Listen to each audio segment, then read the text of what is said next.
Halo Generasri, kenalin saya Calvin Robin yang akan menjadi host kalian di episode kelima ini. Mengangkat tema Hari Jantung Sedunia, aku sengaja nih pakai baju merah-merah gini kan, biar sesuai dengan temanya. Nah, hari ini kita akan bahas bagaimana sih konsep angin duduk tersebut. Pasti kan buat kalian kayak, angin duduk itu topik yang benar-benar menarik banget. Nah, tapi sebelum itu ada sebuah data yang mau aku kasih tunjuk kalian di layar TV. Data Organisasi Kesehatan Dunia atau WHO menyebutkan lebih dari 17 juta orang di dunia meninggal akibat penyakit jantung. Dan di Indonesia sendiri setiap tahunnya kurang lebih ada 650 ribu. Jadi kalau 365 hari banyak sekali yang terjadi masalah jantung ataupun kesehatan jantung di Indonesia. Dan hari ini kita kedatangan seorang dokter spesial banget buat teman-teman semua. Saya perkenalkan inilah dia Dr. Bayusi Eka Putra. Selamat datang. Halo Mas Kelvin. Tepuk tangan dulu dong semuanya. Mantap. Ini Dr. Bayu datang ke sini tuh abis praktek guys. Tadi tuh saya nanya, dokter abis dari mana? Oh tadi ada urusan urgent tiba-tiba di IGD. Baik, kataku memang seorang dokter gitu ya. Yeah. Satset langsung datang ke podcast kita setelah bekerja atau bertugas.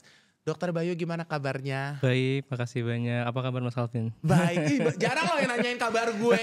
Baru kali ini loh ada yang nanya, kabar saya baik dokter. Dokter gimana sih kesibukan dokter belakangan ini ataupun background dokter sampai akhirnya, oh iya saya mau ambil spesialis jantung deh kayak gitu. Itu gimana sih? Sekarang saya bekerja atau bertugas di Rumah Sakit Umum Daerah Berkah Pandeglang, di Rumah Sakit Saint Carlos Summarecon Serpong, sama RSEK Hospital BSD. Oke. Jadi kebetulan sebenarnya 3 rumah sakit tersebut agak jauh-jauh ya, terutama di bagian Pandeglang. Sebenarnya ada alasan ya kenapa saya akhirnya tertarik bagian jantung ya. Karena memang tadi balik lagi kita udah lihat ya, case ini bukan hanya berita sekarang, ini kan 2023 tuh beritanya ya. Kalau kita lihat tarik ke belakang sebenarnya kasus jantung itu udah banyak sekali dari dulu. Jadi karena kasusnya sangat banyak dan jumlahnya masih kurang, itu sebenarnya jadi drive utama saya untuk paling enggak berkecimpung lah untuk bantu workforce di Indonesia atau dokter di Indonesia di bagian jantung karena kasusnya masih makin melimpah terlalu banyak. Nah harapannya apa? Harapannya kita bisa makin banyak juga dokter spesialis jantungnya sehingga itu tadi kasus-kasus tersebut paling nggak bisa dicegah. Itu yang utama sebenarnya. Pencegahannya itu yang paling penting ya. Exactly. Jangan cuman udah selesai kasusnya ya udah orangnya udah nggak ada gitu ya. Bahayanya kan kalau udah kejadian ya udah beres. Nah tapi kalau misalkan bisa kita cegah lebih bagus lagi dibanding kalau kita ngobatin. Kalau dokter Bayu sendiri aku lihat kayak di sosial medianya juga mengangkat banyak topik-topik, konten-konten mengenai jantung ya. Jadi mungkin teman-teman di rumah nih bisa juga nanti cek setelah ini Instagramnya dokter Bayu. @apa Instagramnya? Bayushi EP, BAYUSHIEP. Nah itu nanti muncul di layar, muncul di bawahnya dokter langsung ya. Itu konten-kontennya tuh menurut saya lumayan menarik sekali karena sebagai orang awam, apalagi hari ini kita mengangkat tema yang menurut saya sangat unik, angin duduk. Bahasa Inggrisnya angin duduk apa guys? Sitting wind. Enterwin atau yang sitting wind. Ya begitu lah. Maksudnya ini sesuatu yang unik banget. Kita kok bahas dan aku pikir orang awam seperti aku. Angin duduk itu ya udah masuk angin aja berarti perlu dikerok, perlunya di kop gitu, perlunya minum yang anget-anget, ginger gitu segala macam. Sebenarnya itu kayak gimana? Dan kita akan hari ini bahas secara detail gejalanya, penanganannya sampai hingga olahraga-olahraga yang baik untuk kamu-kamu yang kira-kira nih mengantisipasi adanya sitting wind itu. Nah aku langsung nih ke pertanyaan pertamanya dokter Bayu ya. Kita tuh sering banget nih dok dengar mengenai angin duduk. Ada yang bilang banyak hal terjadinya karena dia duduk di tempat terbuka atau banyak anginnya, bisa juga atau dia duduk kelamaan. Kalau kata mama saya biasanya main HP terus. Enggak, bukan gitu ya. Bukan gitu ya. Cuma mama saya segitu apa-apa main HP terus. Mau dihubungin ke sana. Nah, tapi sebenarnya angin duduk ini sendiri tuh apa sih, Dok? Oke. Sebenarnya istilah angin duduk itu istilah yang beredar di masyarakat ya. Kalau kita dari segi medis, dari segi dokter itu kita nggak nyebutnya sebagai angin duduk, kita nyebutnya serangan jantung. Kenapa kok sampai disebut sebagai angin duduk? Karena sensasinya itu tuh kayak ada angin dari perut naik ke atas. Jadi kayak dia lagi ada angin naik ke atas, kayak rasanya penuh di bagian dada. Nah makanya kenapa orang bilang, kok kayak ada angin ya di dada saya ya, rasanya penuh banget. Nah makanya kenapa disebut sebagai angin duduk.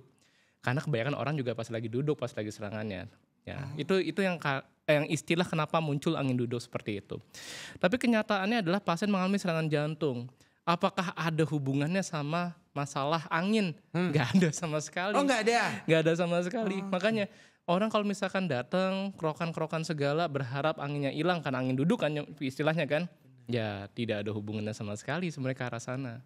Jadi itu completely different cases. Jadi nggak pernah kita bisa bilang bahwa oh ini gara-gara angin nih, Bu, ada angin di dada. Ya nggak bisa. Terus dikerok dadanya sini biasanya kan. Udah sangat banyak pasien yang seperti itu. Guys, jadi ini berbeda ya. Angin duduk adalah bahasa masyarakat. Yang sebenarnya bahasa dokternya dia gejala serangan jantung gitu ya. Jadi itu sebuah sensasi di mana seperti yang dokter Bayu bilang, banyak angin yang membuat dadanya mungkin sesek sampai dia susah gitu ya. Tapi sebenarnya itu adalah gejala serangan jantung. Jadi penanganannya yang pasti bukan dikerok ya. Pasti bukan itu. Jadi pasti bukan itu. Nah ada juga nih yang mengatakan lagi-lagi angin duduk tapi tuh rasanya tuh kalau dikerok tuh beneran baean lebih dok. Enak Iya baean beneran. Itu sebenarnya gimana sih, ada simulasinya gak sih dok? Oke. Pertama-tama mungkin saya jelasin sedikit ya mengenai serangan jantung itu seperti apa. Ya, serangan jantung itu sebenarnya adalah pembuluh darah di pembuluh darah jantung, pembuluh darah koroner kita nyebutnya, itu mengalami sumbatan yang mendadak. Ya, jadi dia ada kayak semacam bekuan darah menyumbat mendadak ke pembuluh darah jantung sehingga jantungnya itu kekurangan oksigen. Akibatnya apa? Akibatnya jantung rusak dan menimbulkan sensasi tadi dadanya penuh. Ya, dia padahal karena nggak ada oksigen. Padahal karena nggak ada oksigen nyampe ke jantung. Jadi jantung tuh teriak dengan bikin sensasi rasanya tuh penuh di dada. Nah, tapi orang diinterpretasi beda dari kayak tadi. Nah, bagaimana cara kita membedakan sebenarnya ke arah pasien mengalami serangan jantung atau pasien mengalami masuk angin? Masuk angin biasa sebenarnya. Kadang-kadang ini angin masuk angin biasa nih. Ini ke arah angin duduk atau serangan jantung nih mah. Nggak bisa bedain. Nah, kadang-kadang sulit. Tapi kita bisa lihat ada salah satu gejala yang khas. Nah, boleh mungkin ditunjukin nih visualnya kita lihat. Nah, ini adalah gejala yang sangat-sangat khas. Ya, kalau kita bilang akurasi sekitar 80-90% kalau pasien mengalami serangan jantung. Jadi orang ini biasanya akan megangin dada. Nah, megangin dada gimana? Bisa seperti ini, ya bisa megangin tangan terbuka seperti ini atau di ngepel. Nah, kita nyebutnya namanya istilah Levin sign. Ya. Levin sign. Nah, kalau dia sampai ada gejala seperti ini, 80-90% kita yakin dia serangan jantung. Jadi langsung sudah dibawa ke UGD. Ini tuh salah satu juga kalau ini jujur ada pengalaman saya ya dok ya. Jadi tuh saya janjian ketemu sama teman saya di satu tempat. Dia udah bilang di tol, lalu nggak lama saya chat dia bilang udah nyampe di parkiran tapi lagi duduk bentar katanya dadanya sakit. Awalnya gitu. Terus saya nunggu kok lama, dia gak naik-naik ke atas. Saya telepon lah, pas saya telepon tiba-tiba dia langsung minta tolong bantuin dia di toilet katanya. Waktu saya nyamperin ke toilet itu saya kaget. Jujur dia lagi duduk di toilet, dia bener-bener ngepelin tangannya begini dan saya lihat tuh keringetnya yang bener-bener udah gede banget. Apakah keringat itu juga salah satu identifikasinya juga ya dok ya? Karena lah waktu itu langsung ditelepon UGD, dibawa ke rumah sakit dan benar ternyata dia kena serangan jantung. Jadi ada beberapa gejala yang penting di sini ya. Jadi ada nyeri dadi di bagian tengah, dada sampai keringat dingin. Keringat dinginnya kayak segede-gede jagung. Iya benar, gede-gede banget dok. Nah itu salah satu gejala yang khas sekali ke arah pasien mengalami serangan jantung. Jadi biasanya sih paling sering ini dulu ya. Tapi biasanya tuh dia keringetan semua. Ya padahal nggak panas nggak apa. Karena mungkin sirkulasinya juga udah berantakan langsung ya. Iya, ada gangguan fungsi pompa jantung sampai dia bisa bikin gejala seperti tadi itu. Jadi sebenarnya gejala khas yang dialamin orang mengalami serangan jantung tadi ya, dia keluhan di bagian dada sini rasa penuh, tapi sambil dibarengin sama yang lainnya. Dia kayak kecekek di bagian leher. Lalu tangan kirinya rasanya kebas. Nah, apakah harus tangan kiri? Karena kebanyakan orang udah tahu mengenai tangan kiri, tapi sebenarnya tangan kanan pun juga bisa. Jadi saya pernah ketemu kasus pasien dengan nyeri dada di bagian tengah serangan jantung, tapi tangan kanan kirinya yang bermasalah. Rasanya tuh kayak kebas dua-duanya. Jadi nggak harus selalu tangan kiri tok. Karena istilahnya pompanya aja nggak nyampe udah problem, gitu betul. ya. Rasa sensasi nyeri itu bisa kemana-mana. Dan bahkan sampai tembus ke bagian punggung belakang situ. Ya itu yang khas ya, balik lagi ya. Nah cuman harus saya garis bawahin di sini. Kalau untuk beberapa kasus, terutama untuk wanita, agak sedikit beda nih. Ini sekali saya bring awareness ya buat wanita-wanita ya usia 45 ke atas itu mulai agak harus hati-hati. Kenapa? Karena nyeri dadanya itu nggak khas kadang-kadang, nggak seperti laki-laki. Oke. Jadi ada beberapa kasus wanita itu dia datang ke IGD tanpa nyeri dada. Datangnya lemes. Lemas banget seluruh badan. Ya, nah begitu dicek diperiksa EKG, Jantungnya rekam udah. jantung, serangan jantung. Nah, makanya kenapa saya sekalian bawa mengenai masalah wanita ini karena sering pada kasus-kasus pada wanita ini dianggap remeh. Karena dipikirnya ya udah kecapean. Capean aja lah. Ini mungkin abis Panas-panasan bersihin atau rumah apa. atau apa segala kecapean aja. Padahal serangan jantung. Nah ini yang kadang-kadang dari sisi medis pun juga kadang-kadang mungkin nggak terlalu aware buat kasus-kasus seperti itu. Nah ini harus penting nih karena wanita itu salah satu yang underdiagnose kasus-kasus serangan jantungnya.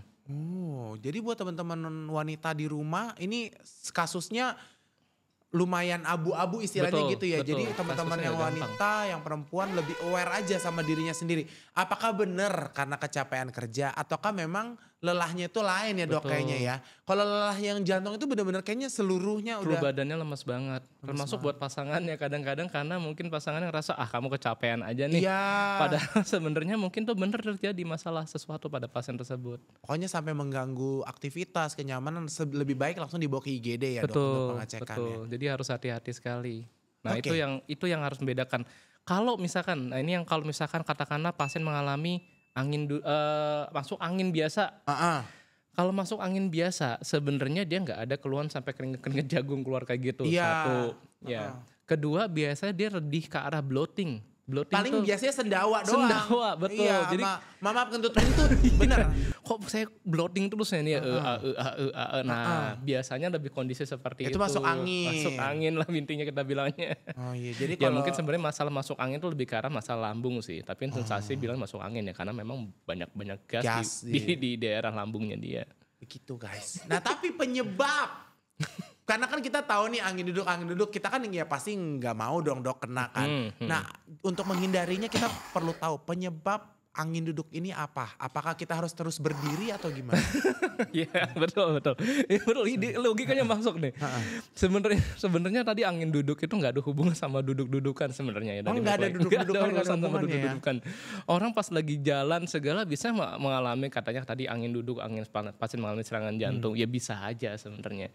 Jadi tidak ada korelasi dengan posisi duduk sebenarnya. Jadi kita harus tahu bahwa proses terjadinya resiko terhadap pasien mengalami ada penumpukan plak di jantung sampai terjadi serangan jantung itu bukan kejadian yang tiba-tiba kayak satu hari satu malam gitu muncul seperti itu. Jadi ini kondisinya. Jadi biasanya resiko-resiko itu udah muncul sejak dari bayi. Exactly, bayi. Jadi masalah penumpukan plak di jantung, penumpukan kolesterol di jantung itu udah dari bayi sebenarnya dipupuk. Ada studi jurnal yang pernah menunjukkan bahwa pada bayi itu udah pernah ada setelah dilakukan otopsi ya karena bayi meninggal dilakukan otopsi di pembuluh darah jantungnya itu udah ada plak-plak yang minimal terutama pada bayi yang ibunya sudah mengalami diabetes. Jadi memang biasanya ada komorbid pada ibunya, ada sesuatu pada ibunya. Nah makanya itu udah mulai ada awareness. Oh ternyata kondisi ini udah dipupuk loh sejak anak-anak. Apalagi kalau ibunya udah punya masalah dari metabolik ya, obesitas, sudah punya diabetes. Nah ini menjadi awareness juga nih kenapa? Karena kejadian tadi saya bilang kan udah mulai sejak bayi kan. Artinya childhood ini juga mulai contribute juga untuk pada saat dewasa. Karena kan kebanyakan kan kalau childhood dianggapnya gemuk bagus nih lucu ya. Ya jadi memang harus lebih dicek lebih awal memang ya kalau memang kondisi bayi yang lahirnya besar atau childhood obesity. Jadi misalkan pada anak-anak umurnya mungkin 5 tahun, 10 tahun tapi kok dia berat badannya kok ini banget, tinggi banget. Nah itu juga udah mulai mupuk resiko sebenarnya. Makanya kenapa kita udah mulai harus melakukan check up itu udah mulai sejak dini sekarang. Lebih ringkih atau riskan sebenarnya memang yang berat badannya terlihat sudah sangat besar. Betul. Tapi tidak menutup kemungkinan yang badannya kurus pun dan segala macam ada ya dok. Betul. Nah kita bicara mengenai faktor resiko sekarang sebenarnya. Faktor resiko itu ada banyak, bukan hanya dari lifestyle. Ya lifestyle tadi yang mau saya tekankan adalah bukan hanya pada saat udah umur 30 tahun, 40 tahun baru kita aware. Tapi ternyata dari kecil itu dari kecil udah ada aware. Satu, ya menjaga berat badan, menjaga mungkin pola makan yang tadi yang gula-gulaan itu juga berkontribut banget. Makan makanan yang terlalu berlemak itu juga kontribut sekali. Ya, merokok itu juga menjadi hal yang perlu diperhatikan. Itu mengenai yang masalah lifestyle lah ya. Iya. Nah, yang tadi yang saya bilang juga pada anak-anak atau misalkan pada orang yang masih muda, katakanlah dia kok clean nih, nggak ngerokok, nggak gemuk, kok Iya, bisa mengalami serangan jantung juga ya. iya, Genetik kita harus bicara juga. bisa. Tapi biasanya genetik juga berpengaruh. Jadi kalau bapak atau ibunya punya resiko atau misalkan bapak ibunya punya serangan jantung, terutama pada usia muda ya. Oh, bapaknya kena serangan jantung, ada penyakit jantung usia 40-an. Ibunya kena penyakit jantung usia 40 Oh, udah 30. dari riwayatnya. Nah, anaknya itu punya resiko lebih tinggi, bisa Lebih baik 20 check up 50%. dini gitu ya. Exactly. Jadi makanya kenapa untuk nanganin paling enggak untuk mencegah hal-hal seperti ini, kita check up lebih dini. Oke, jadi untuk mengetahui tadi penyebabnya nih teman-temannya angin duduk, lebih baik untuk mengantisipasinya dengan ngecek dulu riwayat kita seperti apa, aktivitas kita seperti apa. Dari kecil bahkan sebenarnya berarti tanggung jawab orang tua ya, Dok. Buat Kalau ngecekin. anak-anak kecil kan kita terima-terima aja, Dok, disuapin apa, Dok. Betul. Ya kan? Tapi berarti orang tua kita harus lebih aware nih buat ibu-ibu, bapak-bapak di rumah sekarang yang lagi nonton podcast ini. Jangan lupa awareness-nya dibangun dari dini untuk anak-anak. Makanya medical check up itu sekarang bukan hanya diperuntukkan usia 30 tahun ke atas, 40 tahun ke atas. Jadi secara konkretnya biasanya kita nyaranin 20 tahunan udah mulai ngecek. Kalau enggak kadang-kadang kita udah terlalu terlambat buat ngelakuin apa-apa yang lain-lainnya segala. Oke. Baik, berikutnya nih ada pertanyaan. Kita tadi udah bahas mencegahnya dulu ya, Dok, ya, dengan menjaga polanya kita. Nah, sekarang Betul. kalau kita sudah melihat gimana sih pertolongan pertama terhadap orang yang mengalami angin duduk atau serangan jantung? Oke. Ya, jadi ini perlu digarisbawahin ya karena banyak banget beredar video dan edukasi yang menurut saya mungkin kurang pas. Ya, jadi kayak misalkan ada yang bilang oh dikerok aja, tadi baik lagi nih dikerok kan. Ya, saya nggak setuju. Kenapa? Kalau dikerok itu tadi dia akan memperlama waktu. Jadi orang dikerok dulu biar sembuh dulu, kalau udah enakan baru kita ke rumah sakit. Ada yang minta keroknya rapet lagi, Dok. Malah Saya mah lama longgar-longgar dia mah minta rapet jadi makin lama nambah waktu. Iya, makanya nambah lama, durasinya jadi panjang. Saya pernah ketemu kasus seperti ini. Sayangnya adalah pasien tersebut dibawa ke rumah sakit udah meninggal. Dengan kondisi badan penuh sama kerokan. Jadi itu gara-gara mereka ngerokin dulu nggak bisa membaik, akhirnya baru dibawa ke rumah sakit udah nggak ada waktu pas di rumah sakit. Nah, jadi makanya hal-hal seperti ini harus diedukasi ya bahwa kerokan itu tadi tidak memberikan manfaat tambahan, malah memperlama masuk rumah sakitnya. Yang pertama, jadi bukan dikerok. Ada yang bilang juga ditusuk jarum di bagian Waduh, tangan. ini saya baru tahu lagi Pernah nih. dengar? Nggak pernah ya? Itu Nggak sering pernah. tuh tusuk jarum di jari katanya di sini. Oh, biar darahnya keluar, biar katanya darah yang mampet bisa keluar. Waduh, Itu jelas enggak. tekniknya lain. Itu ada banyak videonya. Oke. Banyak pasien juga nanya seperti itu. Jadi itu juga nggak benar ya. Jadi penusukan jarum bergerak seperti itu malah tadi memperlama, malah kita malah resiko infeksi dan lain-lain Iya, segala. benar. Makanya itu nggak benar juga. Ada yang katanya dadanya bagian punggung tepuk-tepuk. Oh, ditepuk-tepuk biar dia enakan. Enggak juga ya. Jadi pasien-pasien seperti ini nggak boleh malah ditepuk-tepuk segala seperti itu, segera bawa ke rumah sakit sebenarnya. Nah, kalau tadi kejadian seperti itu, memang idealnya paling cepat dan paling bagus adalah dibawa ke rumah sakit. Ya, karena makin lama kita tunda, otomatis kita akan makin resiko kerusakan jantung makin parah lagi, Iya. pasien bisa meninggal. Ya, karena waktu kita kira-kira masih di bawah 1 jam kemungkinannya. Oke, berarti yang batas aman tuh sebenarnya dari orangnya bereaksi itu 1 jam ya, Dok? Rata-rata ya. Oke. Paling nggak lebih bagus lagi di bawah 30 menit. Oke. Tapi ada nggak sih pasien mengalami serangan jantung tiba-tiba langsung kolaps? Ada aja yang begitu. Tapi kebanyakan paling nggak waktu kita Menahan rasa di bawah sakitnya 30 itu lama menit itu 30 menit. Itu Nah, cuman satu hal yang perlu saya tambahkan adalah gini. Kalau orang-orang yang udah punya faktor resiko, orang tuanya udah punya penyakit jantung, usia mungkin 30 tahun ke atas, dia obesitas, dia punya masalah diabetes atau penyakit gula, dia mungkin punya masalah darah tinggi atau dia punya gagal ginjal atau salah satulah dari masalah yang saya sebutin tadi. Sebaiknya udah membawa obat yang bisa diberikan pada saat pasien atau pada saat mengalami kondisi nyeri serangan jantung. Jadi ada namanya obat isosorbit nitrat. Beberapa orang kalau memang dikatakan udah bertemu dokter, pernah interaksi sama dokter dan punya faktor resiko, biasanya pasti akan dipertimbangkan buat dikasih. untuk dikasih ya. Betul. Itu tuh 1 pil untuk Untuk kebuka pembuluh darahnya, untuk melebarkan pembuluh darahnya sesaat. itu untuk emergensinya Emergency case. Jadi bener-bener kalau kasus-kasus pasien serangan jantung itu bisa ngebantu. Karena buat buying time aja sebenarnya. Itu Untuk buat buying penanganan time. sebelum ke rumah sakit dan Betul. lain-lain Jadi ya. pas dibawa ke rumah sakit dia enakan, langsung pada saat ke IGD kita masih ada waktu. Jadi buat buying time sebenarnya.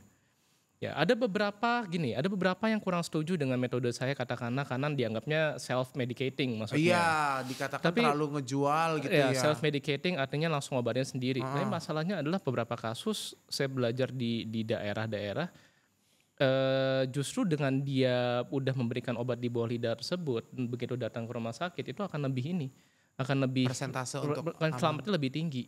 Jadi dibanding itu yang dikerok dulu, ditusuk-tusuk jarum dulu sendiri. Padahal itu self medicating juga ya. ya, Tapi salah, makanya. udah tekniknya udah salah. Betul. Cuman kalau gini ya, saya harus garis bawahin juga ya. Pasien mengonsumsi ISDN tadi ada beberapa syarat.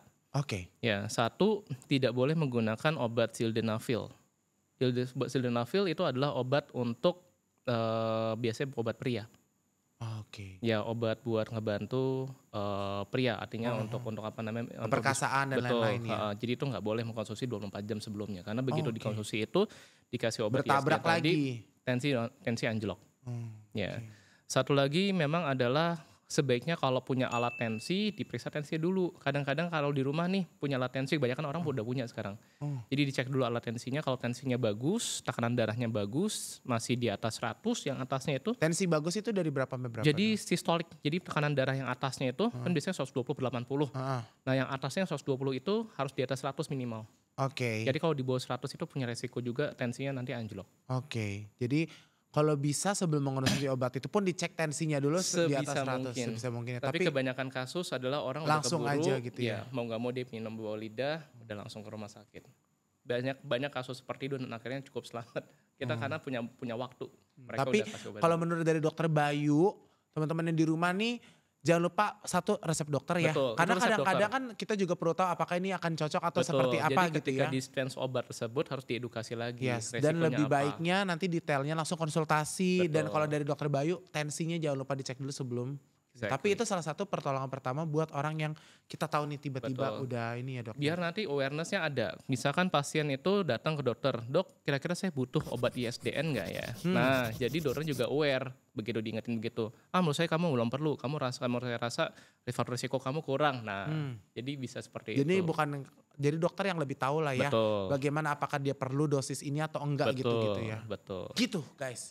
Jadi itu pertolongan pertama menurut dokter Bayu. Dan yang saya setuju juga jangan dikerok, jangan tusuk-tusuk bikin lama langsung bawa ke rumah sakit aja. Nah beberapa waktu lalu nih dokter Bayu ada berita terkait pemain bulu tangkis China. Waktu itu namanya kalau nggak salah sebut namanya Chang Zi gitu ya. Yang meninggal saat pertandingan kejuaraan bulu tangkis. Dan juga ada yang namanya dokter Helmiadi meninggal setelah operasi 10 pasien dalam satu hari. Ini keduanya kan dikabarkan meninggal karena masalah jantung. Ini termasuk akibat angin duduk juga atau? Nah, jadi gini, kita harus bedain ya antara henti jantung sama serangan jantung. Kalau tadi kita bilangnya adalah akibat dari angin duduk, kita bilang serangan jantung. Ya, nah henti jantung itu prinsipnya jantung itu udah nggak bisa pompa sama sekali sampai akhirnya pasiennya kolaps, nggak sadar. Jadi kata-kata kuncinya adalah pasiennya nggak sadar. Nah. Kalau pasien serangan jantung itu datang dia masih sadar, masih diajak ngomong masih bisa, tapi dia megangin dada karena dia kesakitan. Nah, apakah setiap pasien yang mengalami henti jantung itu akibat serangan jantung? Tidak. Jadi ada kondisi. Jadi serangan jantung memang sebagai penyebab utama henti jantung. Tapi tidak semua henti jantung itu karena akibat serangan jantung. Paham ya? Nah. Kita bedain dulu kasusnya. Tadi ada kasus yang pemain bulu tangkis sama dokter. Pemain bulu tangkis itu waktu pas kita lihat, kalau mungkin pernah lihat videonya ya, itu begitu dia lagi main, ada nggak dia megangin dada? Nggak ada kan? Dia langsung ambruk, terus kejang, kakinya dia kejang-kejang kelojotan. Nah itu adalah pasien mengalami henti jantung, biasanya bukan akibat serangan jantung, tapi akibat dari kondisi gangguan irama jantung. Jadi ada gangguan irama jantung yang sifatnya berbahaya sekali, sampai bikin jantungnya itu kayak mompanya cepat banget tuh, gini. Jadi sampai mompanya tuh nggak bagus. Akhirnya dia mesinnya rusak intinya. Jadi kayak koslet lah, kayak jantung koslet. Nah itu dia bisa ngalamin kondisi henti jantung langsung mendadak. Apakah akibat diforsir atau? Belum tentu. Jadi tidak setiap pasien atau bisa genetik juga kayak gitu. Biasanya genetik. Makanya biasanya pasien-pasien seperti ini biasanya perlu tindakan lebih lanjut. Nah itu kalau kasus yang ini kan, kalau kasus yang pebulu tangkis kan, itu mirip-mirip juga tuh. Pernah dengar nggak ada Christian Eriksen? Ada salah satu pesepak bola dari Danish, dari mana? Dari Belanda atau Dutch kalau nggak salah. Intinya dia waktu pas di lapangan tiba-tiba juga ambruk. Itu juga sama. Ya, nggak megangin dada, nggak megangin. Pokoknya langsung aja. Tiba-tiba ambruk aja. Nah setelahnya kebetulan yang itu selamat. Ya ini kan nggak selamat. Yang itu selamat dipasang alat untuk kalau misalkan dia mengalami gangguan irama jantung, dia dikejut otomatis. Oh. Jadi ada alat kejut otomatis yang ditanam dalam dada. Jadi biasanya akan ada alat khusus yang dipakai untuk kalau misalkan dia mau beraktivitas sebagai pesepak bola, dia ada alat khusus seperti itu. Nah kalau khususnya Dr. Helmi sebenarnya, Dr. Helmi itu waktu itu kan waktu pas setelah selesai 10 operasi itu sempat megangin dadanya. Dadanya nggak enak, sakit segala. Ya almarhum kebetulan ya memang ke arah serangan jantung. Ya jadi bukan yang tiba-tiba kolaps seperti apa, enggak. Jadi pasien mengalami kondisi dadanya sakit dulu. Kalau dada sakit dulu pasti serangan jantung. Haji Mas Said habis selesai main bola bilangnya juga sama, dada saya sakit nggak enak. Almarhum juga bilang karena dadanya sakit itu akibat serangan jantung atau angin duduk. Jadi beda pasti ininya, beda apa namanya kasusnya. Jadi henti jantung ini seperti yang terjadi pemain bulu tangkis dan pemain bola yang disebutkan Dokter Bayu itu bukanlah angin duduk ya. Bukan. Tapi itu fungsi jantung yang gangguan irama jantung. Akibatnya jadi henti jantung. Kalau tapi Dr. serangan Helmi, jantung ini bisa mengakibatkan henti jantung. Betul. Tapi tidak semua henti jantung karena akibat serangan jantung. Ada, ini sekarang ada contoh apa? Ini kan saya sering lihat deh. Ya, jadi ini sebenarnya tindakan yang perlu dilakukan ya kalau memang katakanlah mengalami henti jantung.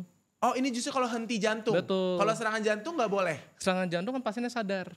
Jadi pasien sadar memberontak itu malah sakit pasti diginiin. Kita hentiin dulu atau nggak? Waktu dia serang enggak ya? Biarin aja kalau henti jantung baru tindakan ini. Betul. Jadi kalau pasien henti jantung baru dibantu namanya tindakan ini CPR, kardiopulmoner resusitasi. Jadi ditekan di bagian dadanya, kita buat kayak resusitasi sirkulasi buatan di jantung. Di dada? Di dada tengah. Nah tuh bisa lihat di sini tengah. Gitu ya? Betul, persis di tengah situ. Tapi saran saya kalau mau ngelakuin ini mendingan belajar dulu. Jadi lihat videonya dulu, belajar dulu, bener-bener kalau perlu ikut course-nya dulu. Karena kalau salah ngelakuin seperti ini. Mana sakit orang? Satu, mending kalau sakit ya patah tulang iganya. Jadi kalau nggak pas, patah nih tulang iganya. Tapi itu aja yang benernya bisa patah, apalagi yang salah. Oh gitu. Tapi memang pengetahuan ini mungkin teman-teman di rumah bisa juga sebagai acuan. Maksudnya ini salah satu pertolongan pertama terhadap henti jantung ya? Henti jantung, pasien nggak sadar. Harus berapa lama dan bagaimana dok? Nanti kita harus ada ngecek. Biasanya kalau misalkan dia pasiennya tiba-tiba ngejeblak seperti itu, kita cek dulu nadinya. Jadi cek nadi di bagian leher, pegang di bagian lehernya, rasain coba. Ada kerasanya nggak nadi? Duk. Nah, hidup saya berarti ya? Hidup. Kalau dia nggak ada, langsung kerjain. Segera saat itu juga. Berapa lama sampai dia bangun? Seterusnya sampai dia bangun atau sampai bantuan datang. Ambulan datang dan segala macam ya. Capek pasti. Ini kenapa tangannya ada yang beda dok? Ada yang pakai kutek, ada yang enggak. Ada yang kepal, ada yang di lengan. Ini maksudnya apa? Sebenarnya paling bagus itu yang tengah ini. Yang posisinya, betul. Ya, jadi dia dua tangan sekaligus. Tapi tangan yang kuat di bawah atau bagian tangan yang kuat yang di bawah. Berarti kalau saya dominan tangan kanan, dominan di bawah. Dan dia waktu pas lagi mompa gini dia harus lurus ya. Gak boleh kayak gini. Oh, tangan kita nggak boleh nekuk. Jadi gini. Betul. Gini. Jadi kita bikin pakai dada bahu kita, tubuh kita buat neken. Supaya nggak capek. Ih jadi pengen praktek ya. Bebarin apa gue di situ. Jadi begini sampai dengan itu. Kalau untuk ininya gimana? Beatnya apa? Nah itu biasanya pas belajar kita diikutin pakai lagu. Mungkin pernah dengar ada lagu Bee Gees yang Staying Alive. Kan kalau kita panik ya. Betul. Kita panik, tapi ternyata lagu Staying Alive itu untuk staying alive gitu ya. Buat patokan kita. Buat beatnya. Beatnya supaya pas nih 100. Ini lurus di tengah-tengah dada. Ini kebuka apa tutup? Kebuka. Gini. Oh yang bawahnya kebuka. Kayak gini aja. Boleh. Gini. Agak sedikit setengah lah. Gini sampai dia hidup kembali. Ya, sampai dia bangun. Dan ambulan datang juga gitu ya. Ya. Boleh diganti, boleh juga. Tapi nanti kalau mau butuh ambulans nih buat nomor-nomornya nih. Oh ini ada nomor ambulans. Nomor darurat. Guys, boleh di capture screen YouTube kalian. Atau di share nomor ini penting adalah nomor ambulans. Tapi usahain kalau bisa pas lagi ada orang kayak gitu langsung panggil orang. Buat apa? Bantuan. Buat bantuan. Karena kita gak mungkin sendiri. Ada yang satu yang harus RJP atau CPR tadi, harus ada yang harus hubungin, minta bantuan lagi. Tapi kalau gitu benar-benar kita harus jaga kepanikan kita juga ya dok. Soalnya kan waktu itu mama saya sempat dari jemuran terus dia tiba-tiba berbaring di depan saya lagi duduk di depan TV kan. Terus dia bilang, mama dengar suara ambulan katanya gitu lah. Halu-halunya udah mulai ada tuh waktu itu kan. Dia terbaring di situ, terus saya tahu pasti jantung karena mama saya punya riwayatnya seperti itu kan. Saya panik banget, jujur saya nggak ngelakuin staying alive itu sih. Saya telepon keluarga saya, karena saya lantai 3 di ruko, saya nggak bisa teriak untuk bantuan orang waktu itu kan. Jadi akhirnya saya cuman teriak aja, bantu dia sedikit sih lagi tuh dadanya, terus saya olesin minyak angin, kesadarannya biar sadar. Terus saya kasih minum boleh gak sih? Nggak boleh, kalau orang nggak sadar nggak boleh minum. Oh justru nggak boleh Kalau ya? orang nggak sadar nggak boleh dikasih obat bolida, nggak boleh minum segala. Kalau nggak sadar ya, kalau dia sadar. Karena justru nanti akan mampet ya? Malah bikin malah airnya masuk ke paru-paru. Nanti malah ganggu pernapasannya dia. Jadi nggak boleh dikasih, kalau orang nggak sadar nggak boleh kasih minum. Sama sekali nggak boleh kasih minum. Jadi itu pesan pentingnya. Jadi kalau sadar, misalkan dia memang udah diperbolehkan dokternya boleh kasih obat tadi itu segala, ya boleh kita kasih aja nggak masalah.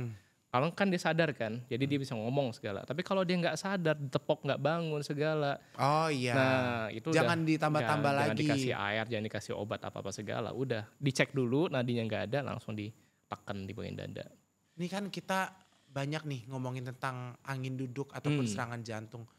Terakhir, sebenarnya ada gak sih olahraga-olahraga yang gak boleh terlalu over, ataupun olahraga yang justru perlu untuk menjaga kesehatan jantung? Itu seperti apa sih Dokter Bayu? Oke. Jadi sebenarnya gini, untuk melakukan aktivitas olahraga sebenarnya kalau kita mau melakukan aktivitas olahraga tuh kita harus bertahap. Ya, nggak ada tempatnya kita melakukan aktivitas olahraga itu tiba-tiba yang nggak pernah olahraga sama sekali nih. Ya, tiba-tiba 10 kilo tiba-tiba langsung 10 kilo lari. Ya, itu kan nggak benar. Tiba-tiba dia langsung ikut olahraga main futsal misalkan, atau dia langsung olahraga main bola seperti itu, main basket.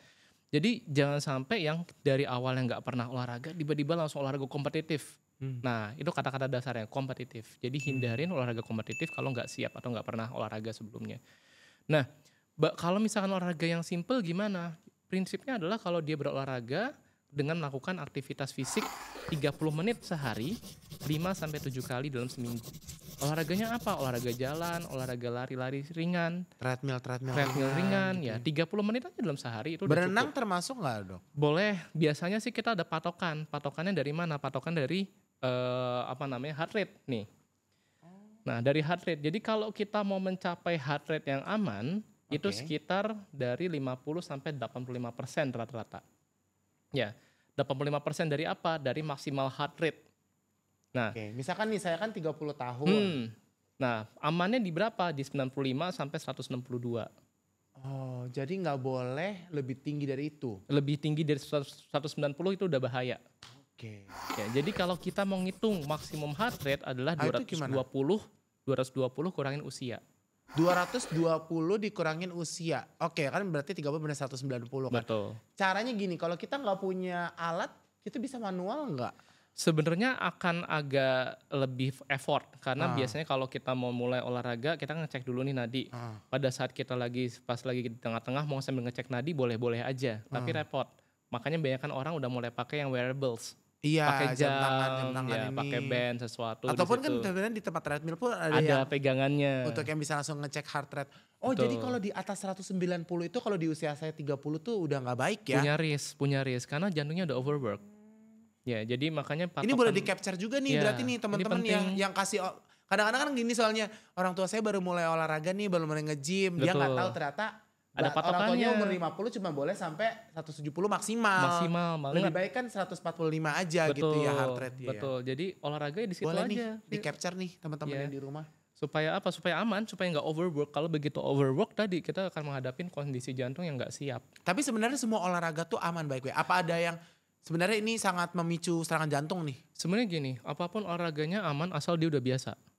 Ya, kalau udah biasa, katakanlah dia udah berlatih untuk hal tersebut nggak ada masalah. Cuman yang menjadi problem adalah olahraga kompetitif. Kadang kita nggak tahu batasan. Ya, udah keasikan, udah keseruan. Makanya kenapa pakai jam itu kalaupun olahraga kompetitif mungkin bisa dipertimbangkan. Walaupun kadang hati-hati juga ya, karena olahraga kompetitif kan juga alat-alat wearables kan harus dilepas kan. Iya. Tapi kalau misalkan memang masih memungkinkan untuk melakukan olahraga dengan wearables ya dipakai. Kalau misalkan ada yang nih kayak orang habis olahraga terus katanya nggak boleh langsung duduk nanti bisa langsung kolaps gitu atau segala macam, itu harusnya gimana sih habis olahraga? Capek Dok? Jadi sebelum olahraga dan sesudah olahraga itu ada namanya pemanasan dan pendinginan. Itu penting. Kenapa? Karena gini, pada saat kita langsung olahraga tanpa ada pemanasan, jantung kaget. Jadi dia nggak siap untuk menghadapi nadi yang tiba-tiba meningkat drastis. Itu yang pertama. Karena itu pun kayak mesin deh. Mesin kalau nggak dipanasin tiba-tiba disuruh lari langsung kayak gitu kan pasti rusak kan. Iya. Sama kayak jantung juga begitu juga. Nah pendinginan itu juga penting. Ya begitu dia lagi habis selesai lari aktivitas fisik terus tiba-tiba dia tidur langsung tidur gitu. Jantung itu akan dibebanin selain dari nadi yang tiba-tiba drop, itu juga akan dibebanin dengan darah yang katakanlah numpuk di kaki, itu tiba-tiba dibalikin langsung masuk ke jantung semua. Makanya orang habis olahraga tiba-tiba jangan langsung tiba-tiba baringan. Beban jantung meningkat. Lebih baik stretching dulu. Lebih stretching sambil jalan kecil-kecil dulu, masih berdiri pelan-pelan. Jadi dinamikanya nggak boleh mendadak, signifikan ya. Betul. Sama kayak mesin lah. Mesin itu kalau mendadak dimatiin hidupin ya pasti juga ambrol. Persis jantung juga begitu sebenarnya. Jadi memang teman-teman semua yang di rumah jika ingin melakukan olahraga gitu, pertama kalau menurut Dokter Bayu harus terbiasa dulu, dimulai dari yang kecil dulu, nggak boleh langsung digas tiba-tiba panjat tebing yang gimana gitu kan. Kadang-kadang kan ikut orang dok, temen gue ngajakin nih ke gunung mana, totonya Gunung Himalaya kan dia langsung kan orang FOMO, kaget gitu. Jangan FOMO dan juga tahu batas kapasitas kita juga ya. Dan kalau sudah melakukan olahraga lebih baik pemanasan dan juga pendinginan stretching tersebut ya. Tapi kalau tadi penanganannya harus sampai yang udah memerlukan obat dokter dan segala macam, langsung konsultasi. Konsultasi dulu, kalau aman akan diberikan. Tapi supaya orang aware aja, dok saya perlu nggak ya obat ini? Biar dokternya juga ingat juga buat nilai. Kayaknya nggak perlu nih. Oh kamu perlu nih, kayak gitu. Lanjut ke segmen berikutnya, yaitu pertanyaan-pertanyaan dari generasi. Tapi kita ada nih dok, kan kemarin itu kita sempat open question di Instagram kan. Dan udah lumayan ada beberapa yang masuk. Pertanyaan-pertanyaan dari netizen. Kita spill satu-satu ya. Ada namanya dari Jildan Hamid. Apakah angin duduk dapat diantisipasi? Oke. Antisipasi sebenarnya sehat gitu. Ya, antisipasi sih bisa ya diantisipasi, tapi mungkin saya ngerti sih, mungkin pertanyaannya adalah apakah ada tanda-tanda awal dari pasien mengalami angin duduk atau serangan jantung. Nah sebenarnya gini, pasien-pasien yang katakanlah mengalami serangan jantung, tidak selalu ada gejala-gejala awalnya, tidak ada, tanda-tandanya nih dia mau serangan jantung nih, makanya saya harus siap-siap. Kadang-kadang nggak ada, tapi kalau misalkan dia ada misalkan dalam waktu dekat, kok saya jalan dikit capek ya. Kalau naik tangga kok tiba-tiba dada saya agak debar-debar ya, rasanya nggak enak ya. Itu udah mulai ada problem di jantungnya pasti. Jadi mendingan dicek lebih awal. Tapi kalau dibilang, dok dia kok serangan jantung, pasti ada tanda-tanda awalnya dong dok. Belum tentu, mendadak. Makanya kayak tadi misalkan ada temennya segala waktu pas lagi nyetir baru ketahuan ada sesuatu yang nggak enak. Itu esensi dari pasien serangan jantung adalah mendadaknya itu. Semoga menjawab ya, antisipasi terhadap angin duduk kalau menurut dokter Bayu tadi seperti apa. Berikutnya masih sama dengan Jildan juga. Apakah tidak ada pengobatan untuk angin duduk? Justru apakah harus pasang ring? Kan sering kayak gitu kan? Betul. Jadi angin duduk kan serangan jantung, otomatis kan dia ada bekuan darah yang nyumbet di pembuluh darah jantungnya. Obat utama pasien mengalami angin duduk itu adalah ya atau serangan jantung adalah tadi pengencer darah. Nah kalau memang diperlukan, biasanya kita akan pertimbangan untuk melakukan pemasangan ring jantung. Apakah semua pasien serangan jantung harus segera dipasang ring jantung? Belum tentu. Ya kita lihat dulu nanti di rumah sakit, dia resiko seperti apa. Biasanya dilihat persentase fungsi jantungnya ya dok? Salah satunya, terus juga kita lihat dari rekam jantungnya, ini yang bahaya sekali kah? Ya, atau misalkan kita masih bisa manage dengan obat dulu. Kalau kita bisa manage dengan obat segala, mungkin belum perlu langsung ke arah langsung kita pasang ring. Tapi boleh gak sih tahu kalau harganya gitu dok? Kadang-kadang kita sebagai orang awam malas ngecek gitu. Kadang-kadang karena takut biayanya mahal. Kalau udah ketahuan takut makin deg-degan jantungnya gitu. Pertama ngeceknya biayanya berapa? Kedua kalau pengobatannya tuh berapa gitu dok? Sebenarnya bervariasi ya tiap rumah sakit ya tindakan-tindakan seperti ini. Kalau check up biasa tergantung juga check upnya seperti apa. Rata-rata bisa berkisar kalau full check up ya sekaligus sama pemeriksaan laboratorium, pemeriksaan treadmill, EKG segala mungkin sekitar bisa 1 sampai 4 jutaan rata-rata. Dan banyak juga kayaknya di cover sama perusahaan ya. Betul, banyak kan tuh memang dari perusahaan karena mereka memang ngejaga jangan sampai karyawannya kenapa-napa. Hilang mendadak gitu. Betul, itu biasanya segituan. Dan 1,4 juta. dimanfaatkan ya teman-teman di rumah ya. Jangan ya diambil. kadang-kadang ada yang bilang mana udahlah diambil aja di mana, kayak sayang teman-teman, Iya. mendingan dipakai Karena gitu ya. butuh ntar, karena Berapa lama harus medical check up, Dok? rata-rata per tahun. Setahun sekali. Rata-rata setahun sekali. Oke. Ya. Tapi kalau amit-amit tadi sampai kejadian, katakanlah perlu tindakan-tindakan lebih lanjut lagi, pemasangan ring dan segala. Gimana, Dok? Rata-rata sih bisa berkisar tadi ya bisa 20, ya bisa mahal, bisa sampai ratusan juta juga bisa. Cuman gini, saya harus garis bawahin ya, BPJS nanggung. Oke. Ya. Ini BPJS interesting. nanggung. BPJS nanggung. Oke. BPJS nanggung. Jadi sebenarnya kalau misalkan tindakan seperti ini dan katakanlah punya BPJS, silahkan dipakai. Sekarang nih kita ada segmen Yes. yang namanya mitos atau fakta. Oke.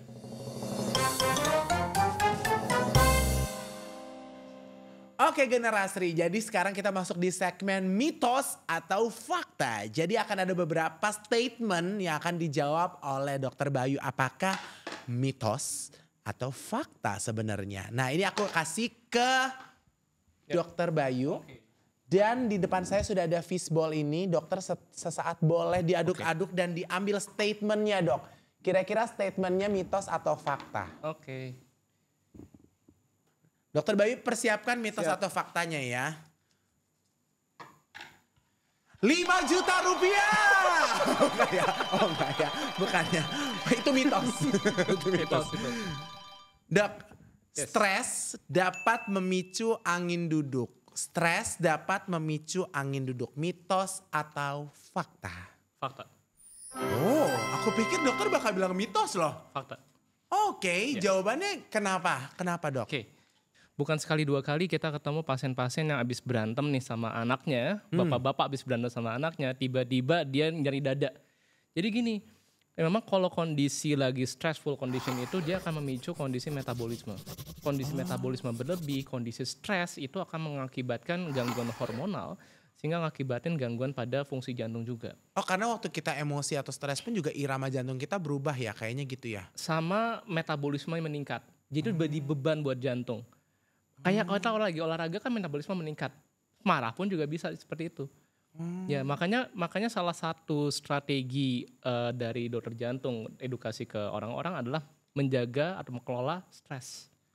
Karena stres itu adalah salah satu yang menjadi momok. Ya, salah satu pencetus tersering dari masalah serangan jantung. Oh jadi ini fakta ya stresnya Betul. ya. Apa hanya stres saja? Apa sedih juga termasuk? Depression, Bingung, oh itu termasuk juga. mental health jadi salah satu yang jadi penting juga. Makanya kenapa kadang-kadang pasien-pasien yang katakanlah udah mengalami serangan jantung pun saya biasanya kadang-kadang perlu konsultasi ke bagian psikiater karena buat dijaga jangan sampai untuk stabilitas. Kalau orang-orang punya kondisi stres pun nanti juga bisa masalah ke arah sana. Makanya juga penting masalah mental health-nya juga buat dibahas. Oke, jadi itu fakta ya guys. Jadi harus hidup bahagia ya dok. Ini Betul. kali ini saya ambil ya dok. Yes. Jadi kita harus hidup bahagia ya guys. Jangan hidup stres. Statement berikutnya, penderita angin duduk tidak boleh olahraga. Orangnya Oke. sudah kena serangan jantung nggak boleh olahraga. Mitos atau fakta? Mitos. Mitos. Jadi Mitos. mereka tetap bisa olahraga. Betul. Jadi berapa kali juga banyak ya pasien-pasien yang katakanlah udah dipasang ring pun dia mau melakukan aktivitas fisik pun gak ada masalah. Nah, cuman gini harus ada tanda harus ada ininya, harus ada pas dari dokternya. Artinya harus ada ACC dulu dari dokternya. Boleh nggak nih Bapak udah mulai olahraga apa? Nah, itu harus dilihat dulu sama dokternya. Detailnya lebih ada lagi adjustmentnya terhadap Adjustmentnya. badannya. Oh Bapak boleh olahraga tapi sampai sini tahap ini aja. Oh Bapak boleh olahraga, mungkin Bapak boleh lari 5K juga boleh nggak masalah. Nah itu ada penilaian dari dokternya sendiri. Jadi saya mau nekan ini kenapa? Kalau misalkan dia nggak olahraga sama sekali, obesitas kan? Obesitas malah bikin diabetes, malah bikin hipertensi. Resikonya malah muncul Malah makin lagi yang lain-lain lagi. Betul. Jadi tetap boleh olahraga guys walaupun Ya. sudah sebagai orang yang terkena serangan jantung ya. Seizin seperti itu dokter. Ya. Seizin dokternya perlu Betul. ditakar lah ya Betul. istilahnya ya. Nggak mungkin kayak dulu lagi ataupun Betul. tiba-tiba langsung heboh gitu ya. Harus izin dokternya dulu. Kita cari di mana letak mana dia mana? Oh ini dia. Oke. Pertanyaannya atau statement berikutnya. Menjaga tekanan darah dan kolesterol dalam batas normal dapat membantu mencegah angin duduk. Mitos atau fakta? Fakta. Oh. Jadi kalau misalkan orang-orang yang katakanlah darah tinggi, orang-orang yang mungkin punya masalah kolesterol tinggi, bukan berarti pasti kena serangan jantung. Asalkan dia dijaga sesuai dengan anjuran, ya ada patokan-patokan sendiri yang harus dinilai sama dokter ya. Itu akan lebih aman jauh dibandingkan orang-orang yang gak terkontrol sama sekali. Berikutnya, semoga ini menjadi sebuah inspirasi pengetahuan yang baik juga buat teman-teman generasi di rumah ya.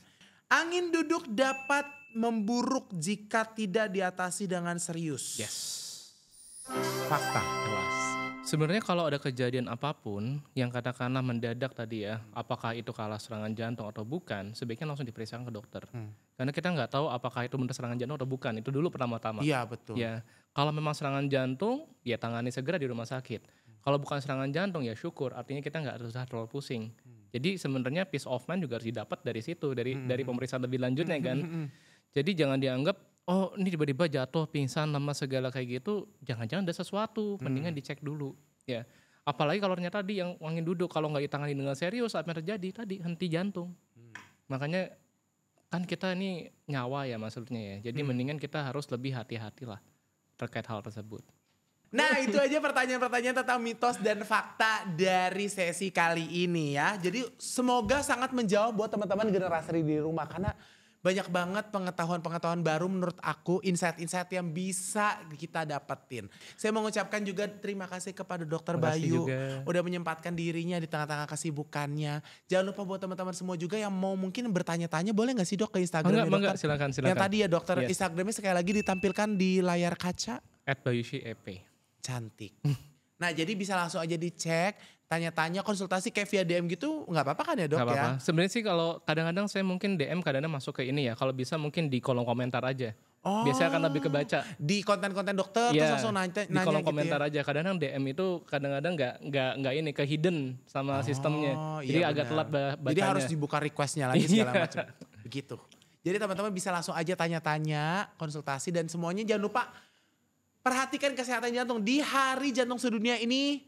Semoga kita semua warga-warga Indonesia ini semakin lebih sehat, semakin lebih aware bahwa angin duduk itu bukan masuk angin ya. Beda pertama jalan keluarnya penanganan dokter nggak cuma sembarang-sembarang tusuk-tusuk jarum. Kerok-kerok bukan kayak gitu ya. Dan jangan lupa sekali lagi aku ingetin teman-teman semua untuk follow Spotify-nya Asri Talks. Subscribe YouTube channelnya Chandra Asri Group. Nah juga ada Instagram kita nih ada 2, indonesia.asri dan juga chandraasri.id. Website kita lagi ada challenge setiap bulannya. Jadi jangan lupa ikutin di website indonesiaasri.com dengan hashtag aksi asri 365. Saya Calvin Robin bersama dengan narasumber kita Dr. Bayushi. Terima kasih banyak sudah nonton. Semoga ini menjadi insight yang baik. Jangan lupa share ke teman-teman kalian, keluarga kalian supaya semuanya lebih aman. Sampai jumpa di podcast lainnya. Bye-bye.